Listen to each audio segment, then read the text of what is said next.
저는 이제 부동산이 불패라는 말이 왜 나왔는지 알 것 같아요. 부동산 시장을 지금 꾹꾹 눌러놨다는 느낌이 딱 맞거든요. 그래서 잘못하면 스프링처럼 탁 튀어오를 거라는. 제가 처음에 이제 제가 아무래도 신도시 쪽에서 근무를 하다 보니까 그 투자를 하기 위해서 주말이면 이렇게 부부가 소자본으로 되게 어렵게 모은 돈을 잘못하면 한 번에 탕진할 수 있기 때문에, 잘못하면 실패를 할 수 있다는 두려움 때문에 아파트가 되게 위험한 것들이 신규 분양을 잘못 받으면 정말 힘든 경우를 제가 많이 봤습니다.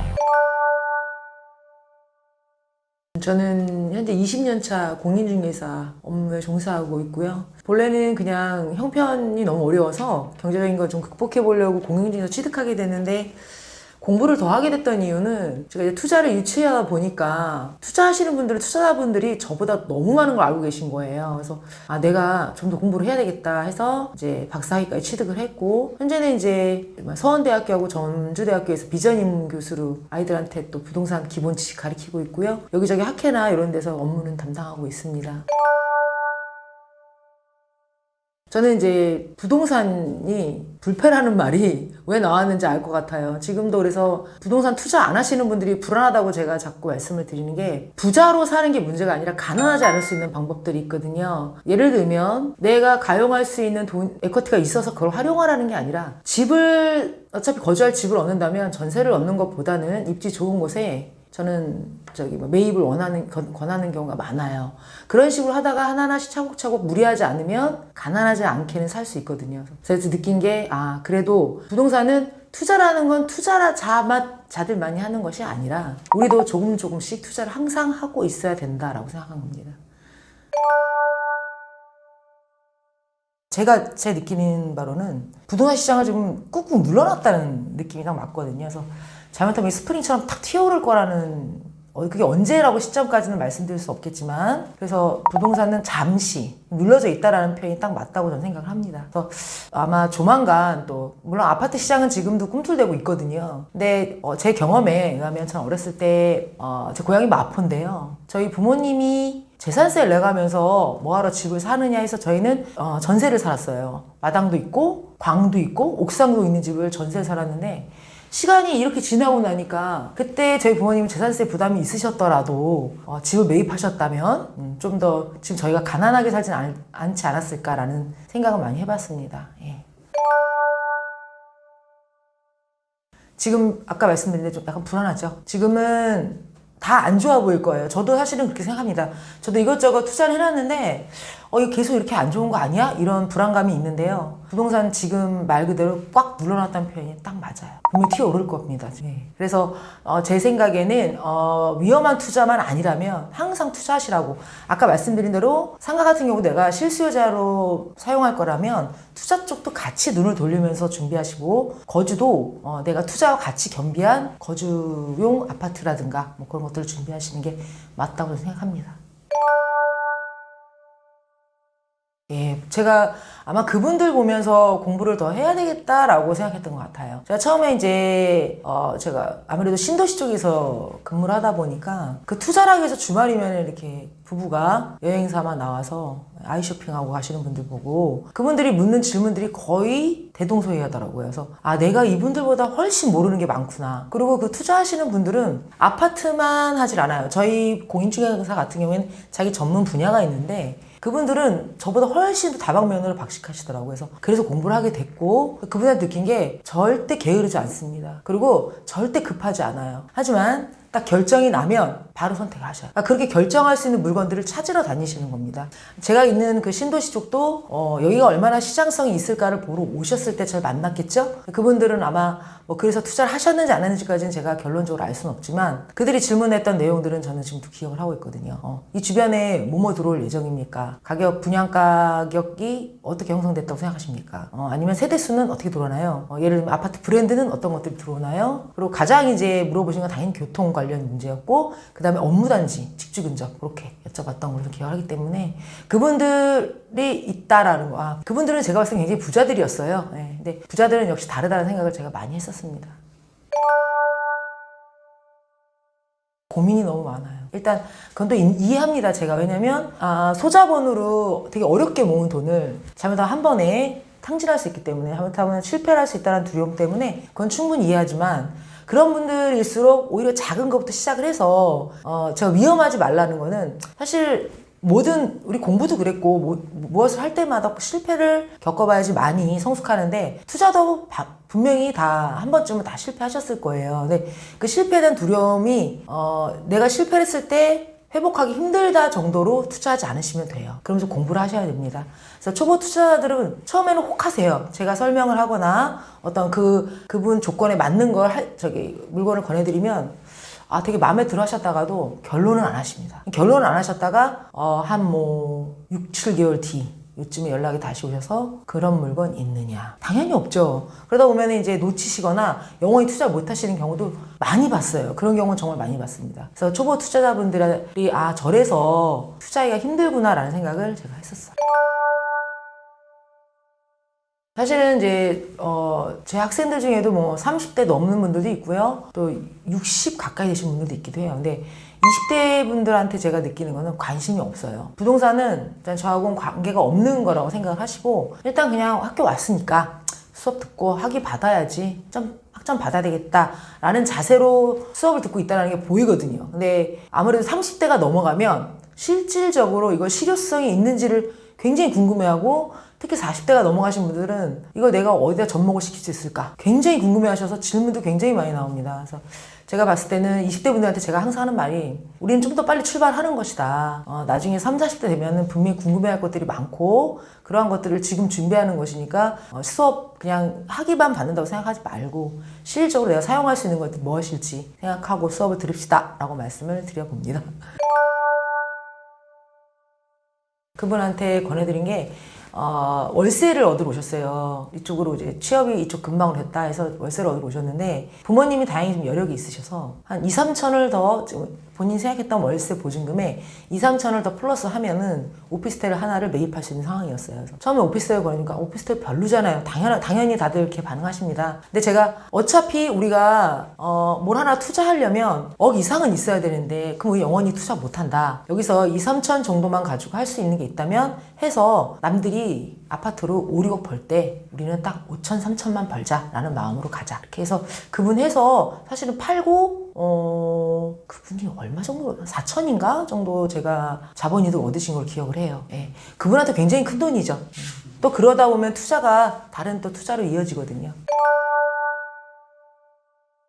오피스텔을 아파트하고 비교하면 당연히 투자 물건으로는 훨씬 부족합니다. 예. 아파트를 할 수 없는 사람들은 오피스텔 해야 되거든요. 오피스텔은 소형부터 나오기 때문에, 내가 또 2027년도까지 제가 알기로는 주택 보유수에 들어가지 않는 걸로 알고 있어요. 그래서 그런 걸 잘 활용을 해서, 설령 또 주택 보유수에 들어간다고 해도 보통 젊은 층 친구들은 1가구거든요. 그리고 청약을 해서 분양을 받을 계획이 꼭 아니라면, 요즘 분양이 워낙에 힘들기 때문에 그냥 기존 아파트를 매입한다는 목적으로 가도 되니까 1가구에 들어간다고 해도 또 제가 봤을 때는 어느 정도 투자를 해서 어느 정도 수익을 올릴 수 있는 물건이라고 저는 생각을 합니다. 저도 놀란 게, 아무래도 이제 경쟁이 심하다 보니까 차별화를 위해서 만들어진 오피스텔이겠죠. 근데 펜 오피스텔이 굉장히 괜찮았던 게, 사이즈는 한 9평 정도였어요. 제가 이제 분양을 해드렸던 것 같은 경우인데, 문제는 요즘에 반려동물 키우시는 분들 정말 많거든요. 근데 임대인들이 그런 임차인을 원하지 않아요. 왜냐면 나는 내가 반려동물을 키워서 기르기 때문에, 같이 하기 때문에 이해한다 하지만, 옆에 주택, 공동주택에서 예를 들면 민원이 자꾸 들어오고 하니까 그런 부분에서 집이 손상되는 것도 당연히 문제가 되고요. 그러다 보니까 그냥 안 할래 이렇게 되시거든요. 그러다 보니까 그분들은 갈 데가 없어요. 반려동물은, 저도 사실 반려묘를 키우고 있지만 가족이거든요. 그래서 그분들 분양률 굉장히 좋았습니다. 그런 경우에는 딱 그 오피스텔의 옥상에다가 펫 운동장을 만들어주고, 또 현관 1층에서 들어갈 때 세척시설을 만들어줬어요. 물론 스스로 하는 거지만. 그리고 실내에도 그 펫하우스도 있고, 그리고 벽면도 손상 안 되게 두텁게 몰딩 처리 다 돼 있고, 그런 식으로. 그리고 현관 앞에 나갈 때 보면은 목줄 딱 장착시키는 장치도 있고, 그러면서 그때 그 분양률이 100% 이상이었습니다. 예, 그 프리미엄 붙었었던 그런 테마가 있는 오피스텔 괜찮죠. 명확하게는 말씀드리기가 그렇고요. 되게 까다롭긴 하더라고요. 저희가 그냥 이렇게 보도에 나오는 걸 보면 2027년도까지 최초 매입이면 분양을 말하는 거고요. 아니면 미분양된 것들을 최초로 매입했을 때만 가능한 걸로 알고 있는데 그때는 주택 보유세 들어가지 않아요. 근데 그것도 뭐 주거용으로 사용했을 때와 뭐 여러 가지 문제점이 있을 수 있기 때문에 그럴 때는 상세히 그쪽 뭐 지자체에다 한번 여쭤본다던가 알아보고 결정하시는 게 좋을 것 같습니다. 역세권이 물론 최고입니다. 최선이고요. 역세권이 아니어도 산업단지 가까이에 있다면 그러니까 일단 수요자만 있으면 오피스텔은 됩니다. 일단 오피스텔을 우리가 분양하는 것도 중요하고 매매해서 자본이 들고 오는 것도 중요하지만 사실 오피스텔을 투자하시는 분들은 보통 수익률이거든요. 월세 수익률을 받기 때문에 수요자만 있으면 가능해요. 근데 산업단지가 들어온다고 하면 그쪽에 있는 수요자들은 먼 거리로 출퇴근 안 하려고 하거든요. 그 안에서 요즘에 또 오피스텔 워낙에 잘 지어져서 그 안에서 뭐 시설도 너무 좋거든요. 빨래방 다 갖추고 어디는 조식도 서비스로 나오는 데가 있기 때문에 이런 식으로 하는 것들은 괜찮아요. 하지만 조금 유의해야 될 점이 그런 계획들이 무산되는 경우가 있어요. 그러니까는 오피스텔을 분양받기 전에 당연히 이 오피스텔의 미시적인 부분도 봐야 되겠지만 거시적으로 그 계획들이 어느 정도 진행 단계에 있는지는 보고 선택하시는 것이 맞다고 생각합니다. 먼저 수요자가 분명하지 않은 데는 오피스텔은 거의 공실률이 굉장히 80% 이상이기 때문에 그거는 유의하셔야 되는 건 당연하고요. 노후도도 당연합니다. 일단 월세 수익이 발생하는 만큼 또 우리 거기에 또 지출이 많이 되기 때문에 그런 것도 또 고려하셔야 되고요. 또 연세 드신 분들은 저는 오피스텔은 별로 권해드리고 싶지 않습니다. 이제 그 일반 임대 사업자 등록이 되는 경우에는 말 그대로 내가 사업자로 쓰겠다는 약속을 하고 건물번에 대해서 부가세로 환급을 받거든요. 근데 그런 경우에는 전입신고도 안 되고 또 월세에 부가세 10% 붙여서 월세를 받습니다. 근데 임차인들이 간혹 그렇게 약속을 해놓고 계약서상에 전입신고를 안 한다라고 쓰지만 그거는 효력이 없기 때문에 전입신고를 해버리는 경우가 있어요. 그래서 많이 분쟁이 있었고 또는 이제 다른 경우에는 원상회복 문제가 많이 또 있기도 하고요. 오피스텔 같은 경우에는 보통 보증금이 또 작기 때문에 월 차임이 연체되는 경우 그런 경우에서 분쟁 사례는 많았습니다.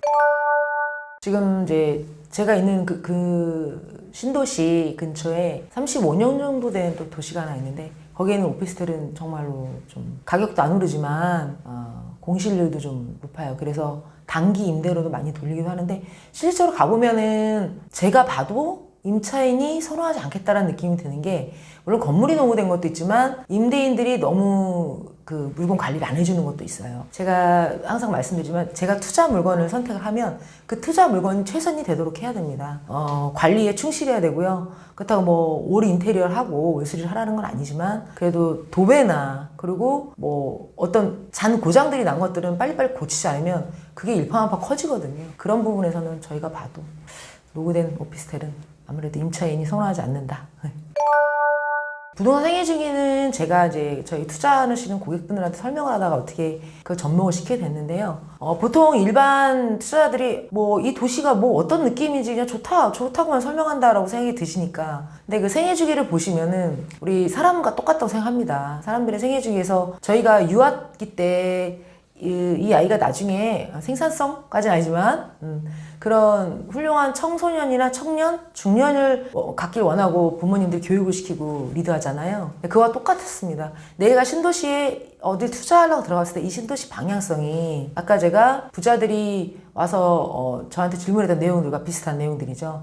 교통 인프라는 어떻게 계획이 되어 있느냐, 그리고 여기는 업무단지 형성은 어떻게 되느냐, 얘가 어떻게 나중에 청년으로 자랄 거예요? 라고 물어보신 건 똑같은 방향이라고 보시면 돼요. 근데 이제 조금 우려가 되는 게 뭐냐면 이미 다 조성이 돼 있는 경우에는 가격이 많이 반영돼 있다는 뜻이잖아요. 그래서 중년 후기, 쉽게 말하면 쇠퇴기쯤 투자로 오시는 분들이 많습니다. 이미 좋아 보이거든요. 나이가 먹었고 다 돼 있는 것 같으니까 그럴 때는 조금 유의하시는 것도 좋습니다. 왜냐면 그럴 때는 그런 데 가셔서 월세를 받을 만한 일들은 있어요. 특히 상가 같은 경우에는 상권이 형성이 돼 있기 때문에. 하지만 기타 나머지 건들 특히 아파트 같은 거 신규로 분양받아서 자본이득을 좀 얻으려고 했던 젊은 분들 같은 경우에는 그쪽으로는 움직이지 않으시는 게 저는 맞다고 생각합니다. 부동산은 물론 최저점을 사서 최고에 파는 게 모든 투자의 최선이겠죠. 근데 부동산의 투자는 경기가 좋을 때 샀든 경기가 나쁠 때 샀든 무조건 팔 땐 저는 부동산 경기가 좋을 때 팔아야 된다고 생각합니다. 그래야 사실은 투자하시면서 자본이득을 얻고 못 얻는 것도 굉장히 중요하지만 같은 자본이득을 얻으면서도 스트레스를 정말 많이 받으시는 투자들이 있어요. 그런 분들은 팔 시기를 놓치면 엄청난 스트레스 받으시거든요. 그래서 제가 봤을 때는 제가 처음에 내가 이걸 투자했던 목적을 정확히 알고 내가 그 정도의 어느 정도 목표를 달성하면 경기가 좋을 때는 골치 아프지 않게 그렇게 머리 아프지 않고 좋은 가격으로 현금화할 수 있기 때문에 저는 경기 좋을 때를 권해드립니다.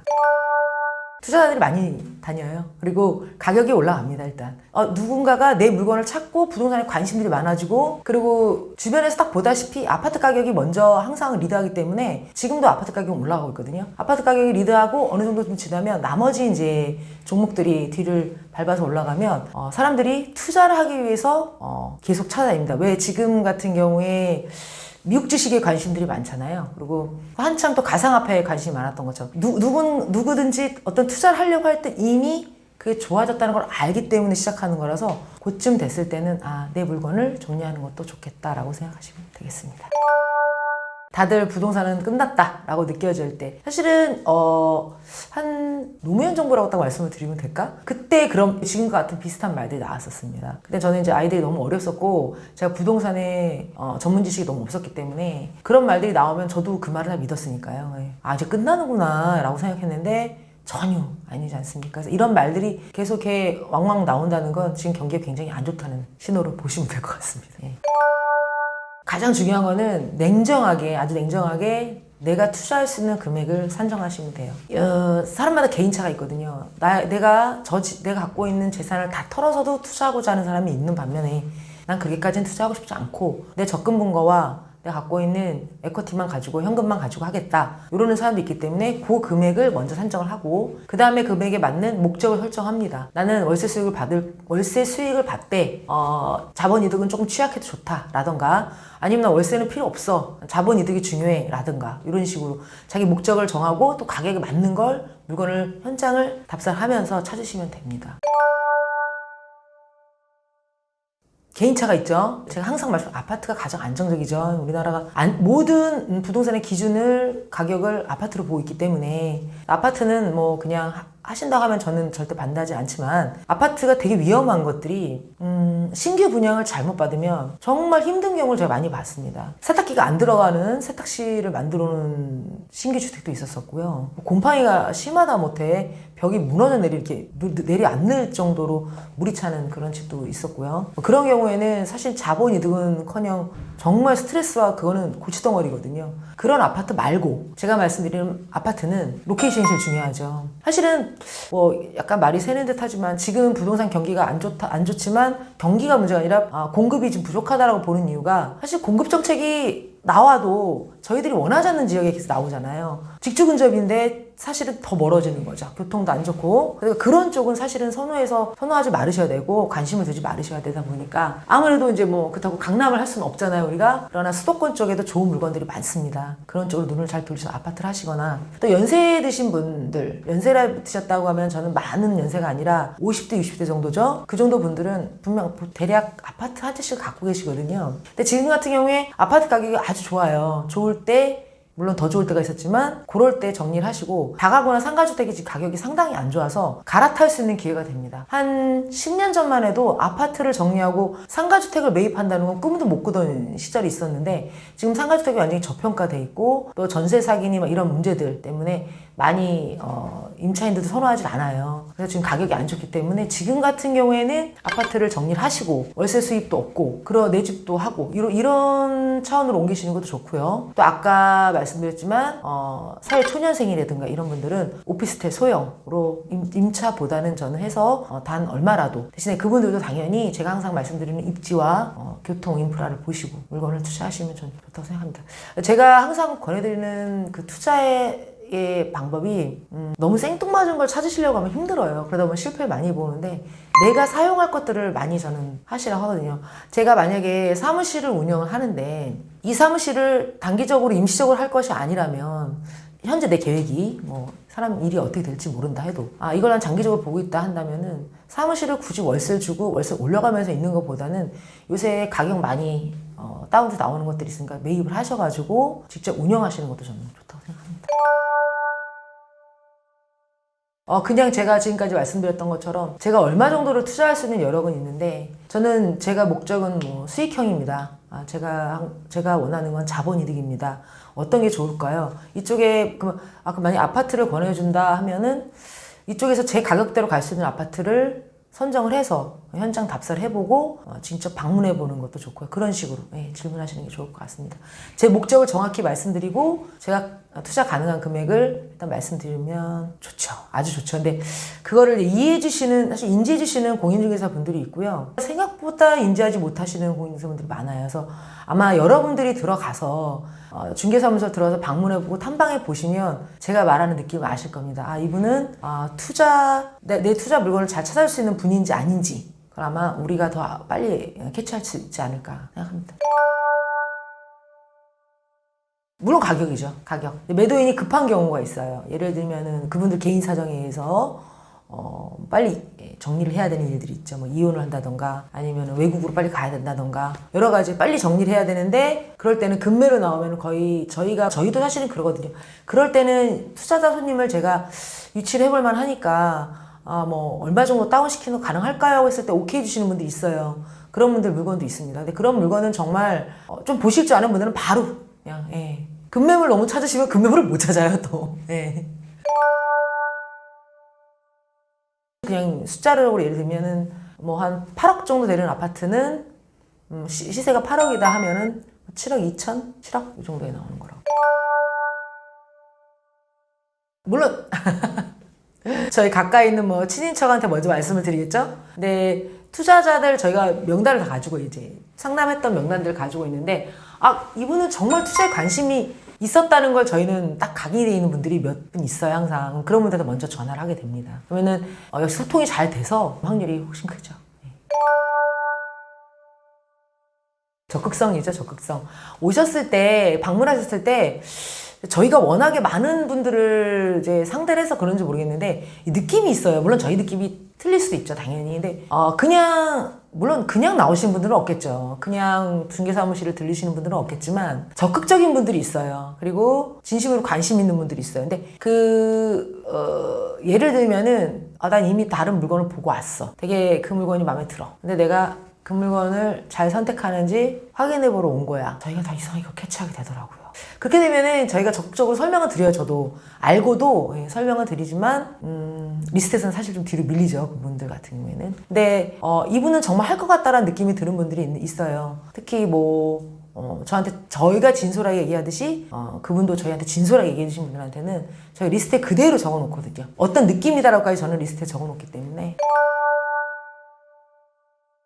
요즘에 상가지 좀 위험해서 저도 사실 상가를 제가 받은 상가는 저희 줄 서서 받았던 상가들인데 이 상가들의 위험성이 많은 게 같은 그 시장을 많이 만들어내기도 해요. 그런 상권을 너무 비슷한 상권을 많이 만들어내기도 하지만 사실 분양이 위험한 게 우리가 예기치 못한 사정들이 많이 생깁니다. 제가 받은 상가가 제가 실패한 이유를 말씀을 드리면 저희 상가는 누가 봐도 될 것이다 해서 공인중개사들이 퇴직금 받으신 분들은 2개, 3개씩도 잡으신 분들도 있으셨어요. 처음에 PC방 그리고 올리브영 몇 가지 왜 크게 들어와야 되는 업체들이 있었는데 그거는 공인중개사가 일일이 그 구분상가로 되어 있는 소유자분들의 그 니즈를 다 맞출 수가 없거든요. 그럴 경우에는 시행사에서 좀 맞춰주고 나갔어야 되는데 그때 당시에 분양이 완판이 되고 거의 경쟁률이 너무나 높다 보니까 그냥 딱 분양을 맞추고 떠나셨어요. 그러니까 지금 제가 갖고 있는 상가들이 모두 조각조각이 나갔고 제가 갖고 있는 상가에 들어와 있는 커피 전문점은 메가 소형으로 가능한 그런 커피 전문점 하나 들어와 있다고 보시면 돼요. 크게 들어와 있는 뭐 스타벅스나 투썸플레이스나 할리스 같은 거는 다른 상권으로 다 이동을 했습니다. 그래서 그런 위험도 있고요. 저는 이제 직접적으로 겪은 위험이고 그렇지 않은 많은 위험들이 있기 때문에 상가는 위험한 거 맞습니다. 그리고 또 상권은 이동을 해요. 우리도 지금 보다시피 2대 입구 상권이 죽을 거라고 상상도 못했었을 겁니다. 또 요즘에 코로나19 이후로 방문화들이 너무나 작아졌고요. 또 오프라인으로 뭐를 구입하는 경우가 굉장히 드물어졌기 때문에 상권이 많이 죽는 건 맞지만 그럼에도 불구하고 아예 이렇게 오래된 상가들 그러니까는 수익률이 뻥튀되지 않은 느낌이 드는 그런 수익형 부동산을 찾으시면 괜찮습니다. 상가를 할 때 유의할 점이 가장 제가 이제 걱정되는 게 만들어진 상가들을 모르고 가시는 분들을 제가 여러 봤어요.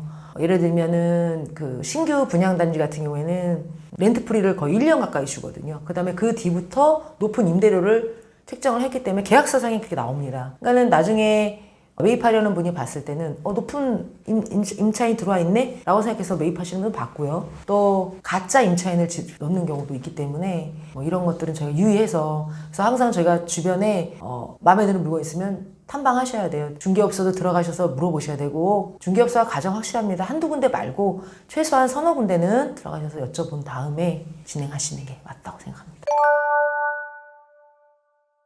보통은 그냥 포기하시는 분들도 봤어요. 예. 포기하시는 분 봤는데, 아니면 제일 좋은 방법은 가족이나 저희가 사용하는 거죠.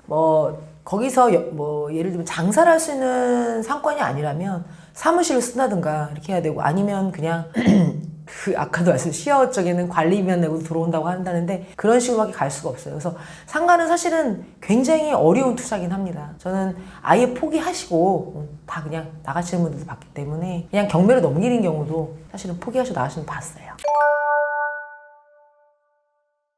저는 이제 다른 업종은 크게 워낙 이동이 많기 때문에, 근데 음식점 하시는 분들 있잖아요. 특히 음식점 굉장히 잘 하시는 분들은 장인이에요, 거의. 근데 그런 분들은 한 곳에 하시면 10년 이상씩 하시거든요. 저희도 그 맛집들을 지금도 찾아다니잖아요. 근데 그런 분들은 임차로 있는 건 저는 정말, 임차로 있으시면 물론 지금이야 10년 보장 기간이 있지만 10년도 금방 지나갑니다. 그러면 이제 상권 좋아지고 자리 잡아 놓으면 그때 가서 이제 나쁜 임대인이라서가 아니라 임대료 당연히 올리고요. 그 다음에 또 부담되고, 그 다음에는 음식 가격 올려야 되는 너무나 많은 악순환이 오거든요. 그래서 그런 분들은 기회가 되면 아예 터를 잡아서 그냥 여기 유명 맛집으로, 그러다 보면은 영업 수익 올라갑니다. 왜냐면 마음 편하거든요. 나 실력 있으면 되고요. 그러고 나서 거기서 나오는 소득으로 또 다른 투자를 할 수도 있고, 그러다 보면 상가도 자본이득도 얻을 수 있고요. 저는 그렇게 생각해요. 저는 제가 병원을 해드렸는데 정말 그분이 처음에 나보고 아우 서 대표 병원 해서 되겠어, 연세 굉장히 많으신 분이었어요. 근데 그분은 지금은 너무너무 행복해 하십니다. 물론 이제 좀 불편한 점이 하나 있었다면, 의료보험이 아들 밑에 있다가 분리가 돼서 지역 가입자로 이제 분리가 된 거는 있지만, 그거 감수하시고도 지금 따박따박 월세가 들어오니까 사모님하고 너무너무 편하게 지내시거든요. 병원은 대신에 개인병원, 이렇게 제가 말하는 한 칸, 두 칸짜리 개인병원이 아니라, 예를 들면은 건물 전체에 들어오는 병원들이 있고요. 그리고 정부에서 지원받는 재활병원이라든가 그런 병원들을 유치하는 경우가 있어요. 근데 그런 병원 단지에 들어가시면 층수와 관계없이 월세는 따박따박 들어오니까 좋습니다. 그런 경우는 10년, 20년까지도 장기 계약을 맺고 당연히 재계약할 때마다 5%씩 수익을 올리거든요. 요거에 단점이 있다면, 아까 제가 말씀드린 대로 투자해서 하나는 포기해야 된다고 말씀드렸듯이, 이건 수익은 좋지만 자본이득을 얻기는 그닥 좋은 물건은 아닙니다. 왜냐면 병원을 유치하기 위해서는 특성상 벽을 분리하잖아요. 벽을 다 분리하다 보면은 은행에서 감정을 할 수가 없어서 대출 실행이 안 됩니다. 그러니까 처음에 내가 분양받을 때는 대출이 나오지만, 내가 이거를 만약에 매도하려고 할 때는 대출이 불가할 수 있어요. 거기다가 1층처럼 가격이 오르는 상황도 아니기 때문에 자본이득을 기대하지 마시고, 아까 말씀드린 대로 내가 노후생활비를 쓰겠다 하시는 분들한테는 저는 아주 적극 권해드리고 있습니다. 아니요, 다 믿으시면 안 되고요. 그리고 속이려고 하는 분들도 있겠지만, 속이려고 하지 않아도 그냥 병원 관계자들이 나와서 여기 정도 위치에다가 우리 병원 유치하면 괜찮겠다고 계약을 하시는 경우도 있거든요. 그거는 해지될 확률이 있어요. 물론 원장님이 하셔도 마찬가지겠지만 확률적으로 훨씬 더 좋다는 거고요. 그리고 그러면 병원이 계약을 했다면 어느 정도 계약이 진행 단계가 접어들었는지 보셔도 됩니다. 예를 들면 병원이 임차됐어요 라고 바로 2, 3, 4, 5층이 다 병원으로 임대됐습니다. 꼭 2층 받지 않아도 3층 받아도 4층 받아도 사실은 수익률은 똑같기 때문에 그거는 좀 진행 단계 보고 하셔도 저는 된다고 생각을 합니다. 중도금이 지급이 됐다던가 아니면 인테리어를 들어갔다던가 이런 진행 단계를 보시면서 병원에 투자하시기를 권해드립니다. 아무래도 엘리베이터죠. 네. 왜냐면은 의사분들은 주차도 물론 중요하지만, 주차는 법적으로 법정 대수를 하는데, 엘리베이터 같은 경우에는 화물용 엘리베이터 반드시 베드 들어갈 수 있는 그런 엘리베이터 보시는 경우가 많고요. 그리고 나머지는 평수 그 정도로만 엘리베이터라고 그렇게만 보시면 될 것 같아요. 아까 말씀드렸던 것처럼 만들어진 수익률인지 꼭 보셔야 됩니다. 그 굉장히 위험한 부분이기 때문에 의외로 그런 부분이 굉장히 많아요. 그래서 왜 그 신규 분양된 단지에서 한 1년 정도 지나면은 다시 매도하시는 분들이 많은데, 물론 그런 경우에는 만들어지지 않은 경우도 있지만 만들어 놓고 매도하시는 경우가 상당히 많다는 거를 아셔야 됩니다. 예. 주변에 공인중개사한테 물어보시면 가장 빠르고요. 아니면 옆집 상가 가서 물어보셔도 돼요. 제 옆집에는 언제부터 들어온 거예요? 진짜 임차인인가요? 언제까지 계약한 거예요? 라든가. 아니면 공인중개사분한테 가서 저기 렌트프리로 좀 저렇게 있으신 건가요? 느낌이라는 게 있어요. 사람이 주변에 상가들을 다니면 월세가 얼마 부담하고 다 임차인인 줄 아는데 유독 여기가 월세가 높아. 여기 너무 좋네? 이렇게 하기보다는 한 번 더 두드려 보시고 주변에 탐문을 하시는 게 맞습니다. 물론 지금 신규 분양 단지 가면은 옛날 오래된 상가보다 월세 수익을 훨씬 더 크게 얘기를 해요. 오히려 오래된 상가는 가면은 월세는 별로일 수 있어요. 하지만 투자금도 그만큼 저렴합니다. 옛날에 워낙에 저렴하게 분양을 받거나 그냥 주택 상가를 옛날에는 바꿔서 막 상가로 사용하고 했던 것들이 있기 때문에 사실은 초기 투자 비용이 그 당시에는 별로 부담되지 않았었거든요. 지금 수익률로 봤을 때는 오히려 지금 신규 단지보다 훨씬 더 안정적일 수 있어요. 근데 그것도 아까 제가 말씀드린 대로 이거 상권이 들어와 있는 데인지 먼저 보시고 움직이시면 됩니다. 지주택은 워낙에 사업 단계가 복잡해요. 제가 다 말씀드리긴 그런데 조합원 모집 과정도 힘들고요. 인가 받는 단계도 힘들고. 그리고 나중에 토지, 마지막에 토지 소유자 95%를 소유권을 확보를 해야 된다는데, 우리가 왜 영화나 TV에서 보면은 몇몇 분들은 그런 거 원하지 않거든요. 나 여기서 어렸을 때 자랐고 내 부모님도 다 여기 살았는데 내가 굳이 새로운 아파트에 돈 더 주고 왜 들어가냐. 사인 안 하신 분들은 끝까지 안 하십니다. 그분들은 필요가 없기 때문에 그래요. 그게 5% 이상일 때 유지부동입니다, 사실은. 그래서 90% 이상 됐다, 85% 이상 됐다 해도 불안한 게 사실은 지주택이거든요. 그래서 그런 부분에서 굉장히 위험하기 때문에 저는 권해드리지는 않는데, 제 주변에서도 지주택을 한 4, 5년 전쯤 그게 분양인 줄 알고 받으러 가셨다가 조합원 자격을 얻는 건데 분양인 줄 알고 싸다고 받으신 분을 봤어요. 그래서 한동안 되게 추가 분담금 막 올라가고, 물론 지금은 아주 운이 좋게 거기는 사업이 착공을 했습니다. 예, 그거는 아주 성공적인 케이스인데, 그럼에도 불구하고 기본 생각했던 분양가에서 한 2분의 1 약간 미치구나 정도 추가 분담금이 나왔다고 들었습니다. 일반적인데 그렇게라도 또 사업이 마무리가 되면 다행인데 아닌 경우를 정말 많이. 그래서 지주택은 아까 말씀하신 대로 원수한테도 권해주지 말란 말이 있는데, 이거는 대신에 사업만 잘 되면 주변보다 더 저렴한 분양가로 아파트를 얻을 수 있는 거 맞고, 청약통장을 사용하지 않는다는 것 때문에 장점으로 부각이 되긴 합니다. 내가 여유 자금이 있거나, 그리고 내가 이거 사업이 천천히 되든 난 관계없어 라고 하지 않으시면 권해드릴 수 없는 물건입니다.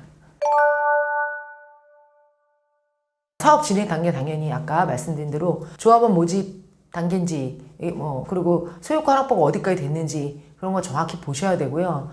그리고 불과 얼마 전에 있었던 일이지만 몇 년 됐죠. 그 조합원 자격이 부여가 안 되는 건데 이중 분양 사기도 있었어요. 그리고 우리가 흔히 알고 있던 조합장이나 이 시행하는 데서 많은 해서 문제가 된 적도 많고요. 그러니까는 일단은 이게 내가 조합원 자격을 받을 수 있는 위치에 있는 건지. 근데 제가 알기로는 2019년도 이후부터는 조합원 추가 모집이 안 되는 걸로 알고 있는데, 그것도 제가 개인적으로 알고 있는 거기 때문에 한 번 더 확인하시길 바라고요. 그렇게 하면 이중 분양이 될 수 있다는 거 꼭 유의해 주시길 바랍니다. 일단 지금은 현재는 제가 보기엔 없는 것 같은데, 우리 그 정부에서 지원하는 그 종목이 나와요. 예를 들면은 한 4, 5년 전쯤에 지식산업센터를 분양 90%, 80%까지 대출 나왔었고요. 대출 비율이 높았었고, 또 정부에 지원하는 자금이 있기 때문에 금리 2%대로 분양받을 수 있었을 때가 있었습니다.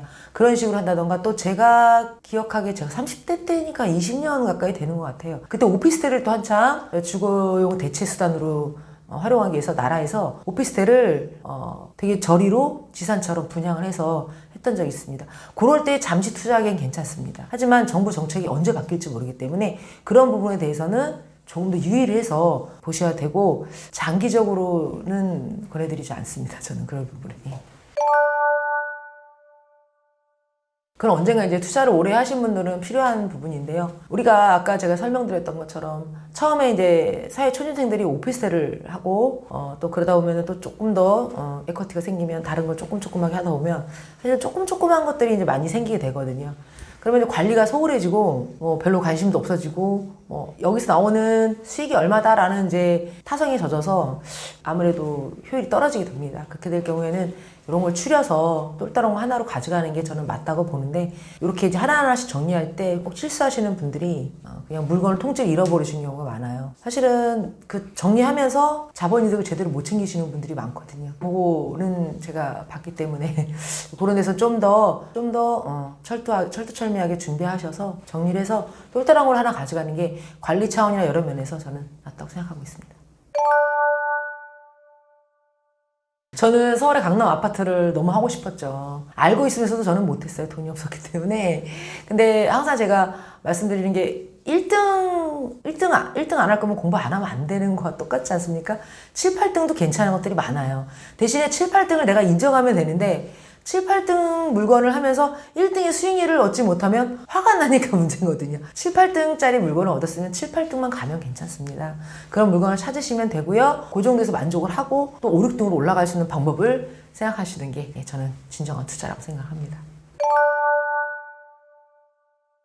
저는 아까 초반에 말씀드린 것 같이 부동산 투자는 반드시 해야 됩니다. 물론 요즘은 뭐 가상화폐도 있고요, 뭐 미국 주식 투자도 있고요, 뭐 또 리츠라는 간접 투자 방법도 있고 여러 가지 투자할 것들이 많아요. 뭐 음원에도 투자를 하고 많지만 그런 투자를 하지 말라는 건 아닙니다. 모든 투자를 같이 해야 되지만 그 중에서 부동산 투자를 빼는 건 아니라고 저는 생각을 하기 때문에 항상 내가 부동산 투자를 할 수 있는 면모를 갖추고 준비를 하시는 게 저는 합리적이라고 생각하고요. 그게 미래지향적이라고 저는 생각하고 있습니다. 돈의 가치는 하루하루 떨어지고 있잖아요.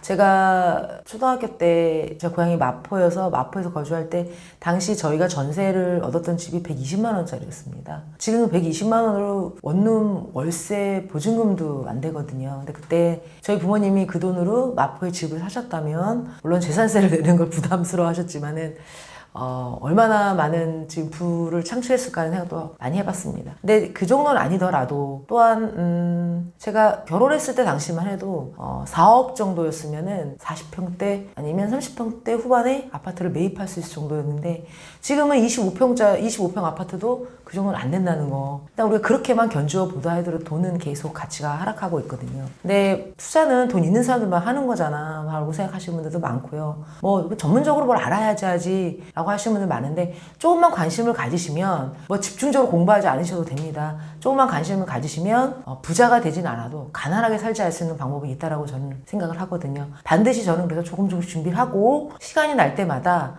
뭐 꼭 책을 들여다보는 것도 좋고요. 현장을 책과 접목을 시켜서 현장 방문을 해보셔서 자꾸 습득을 하시면 언젠가는 내가 생각한 것보다 많은 수익을 얻을 수 있는 부동산을 취득하게 될 거라고 생각합니다.